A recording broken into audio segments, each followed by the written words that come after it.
Hello everyone, आज इस video में हम बताएंगे आपको कि सावन में कौन सी चीज़ें घर पर लाना शुभ होता है। महादेव की असीम कृपा पाने के लिए सावन में हमें कौन सी चीज़ें घर पर लानी चाहिए। तो चलिए वीडियो शुरू करते हैं। लेकिन वीडियो शुरू करने से पहले अगर आप हमारे चैनल पर फर्स्ट टाइम आए हैं तो चैनल को सब्सक्राइब करना ना भूलें। चलिए वीडियो स्टार्ट करते हैं। क्या आप जानते हैं कि सावन के महीने में कुछ विशेष चीजें घर पर लाने से सुख, समृद्धि और सकारात्मक ऊर्जा का आगमन माना जाता है। लेकिन कुछ चीजें ऐसी भी हैं जिन्हें लाने से पहले शास्त्रों की मान्यताओं को समझना जरूरी होता है। आइए जानते हैं सावन में कौन सी चीजें घर पे लाना शुभ माना जाता है। जैसा कि हम सभी जानते हैं, ये शिव जी का प्रिय महीना है सावन का, और शिव जी को प्रिय है रुद्राक्ष। तो सावन का महीना रुद्राक्ष धारण करने के लिए, रुद्राक्ष को घर पे लाने के लिए अत्यंत शुभ माना जाता है। रुद्राक्ष भगवान शिव का प्रिय माना जाता है और इसे श्रद्धा से घर पर लाने से, विधि विधान से पूजा करने के बाद धारण करने से घर में सकारात्मकता, आपको लाइफ में सक्सेस मिलती है, कारोबार में वृद्धि होती है। लेकिन रुद्राक्ष धारण करने से पहले आपको ये जानना बहुत ज़रूरी है कि आपको आपकी डेट ऑफ बर्थ के अकॉर्डिंग, आपके ज्योतिष सलाह के अकॉर्डिंग कौन सा रुद्राक्ष धारण करना चाहिए। एक मुखी, दो मुखी, तो कौन सा मुखी रुद्राक्ष आपको धारण करना चाहिए। इसके अलावा अगर आप रुद्राक्ष धारण करते हो तो रुद्राक्ष धारण करने से आपकी सकारात्मक ऊर्जा आएगी, मानसिक शांति रहेगी, आध्यात्मिक साधना में सहायता मिलेगी और इसके अलावा जो भी रुके हुए काम होंगे वो आपके पूरे होंगे। नंबर 2, सावन के महीने में पारस शिवलिंग को घर पर लाना बहुत शुभ माना जाता है। यदि आप नियमित रूप से शिव की पूजा करते हैं और उचित विधि विधान से पूजा करते हैं तो सावन में पारस शिवलिंग स्थापित करने की परंपरा भी मानी जाती है। इससे आपको शिव की कृपा प्राप्त होती है, आध्यात्मिक उन्नति होती है। नंबर 3, शिव जी को सबसे प्रिय है नंदी। तो नंदी की प्रतिमा सावन के महीने में घर पर लाने से घर में सकारात्मक ऊर्जा का वास होता है, लक्ष्मी जी का आगमन होता है, शिव जी आपकी सारी मनोकामनाएं सुनते हैं। तो नंदी की प्रतिमा सावन के महीने में घर में लाना अत्यंत शुभ माना जाता है। इससे आप क्योंकि नंदी की प्रतिमा शिव कृपा का ही प्रतीक है और यह घर में सकारात्मक वातावरण बनाए रखती है।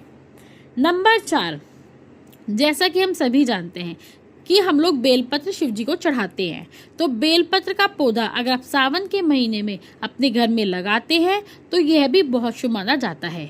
लेकिन इसमें एक चीज़ है कि बेलपत्र का पौधा आपको खुद लगाना चाहिए, किसी माली से या किसी के थ्रू नहीं लगवाना चाहिए। आपको इसकी गार्डनिंग मिट्टी में खुद हाथ दे के खुद ही उगाना चाहिए, वो बहुत शुभ माना जाता है क्योंकि बेलपत्र शिव जी का प्रिय वृक्ष है। नंबर 5, तांबे का लोटा। सावन में शिवलिंग पर जलाभिषेक करने के लिए नए तांबा का लोटा लाना भी शुभ माना जाता है। तो सावन के महीने में आप तांबे का लोटा भी ला सकते हैं। नंबर 6, गंगा जल। घर में गंगा जल रखना शुभ माना जाता है। सावन में गंगा जल से जलाभिषेक करने से भी भगवान शिव प्रसन्न होते हैं। इसके अलावा आप घर में भी सावन के सोमवार में गंगा जल से घर में छिड़काव कर सकते हैं। नंबर 7, जो सावन के महीने में लाने से घर में शांति आती है या फिर आप पे अगर काल सर्प दोष भी है तो सावन के महीने में ये उपाय करके आप काल सर्प दोष को भी दूर कर सकते हैं। चांदी के नाग नागिन या चांदी का नाग, कई परंपराओं में सावन के दौरान चांदी का नाग लेकर उसकी पूजा भी की जाती है। इससे आपका काल सर्प दोष भी दूर होता है। नंबर 8, सफेद चंदन।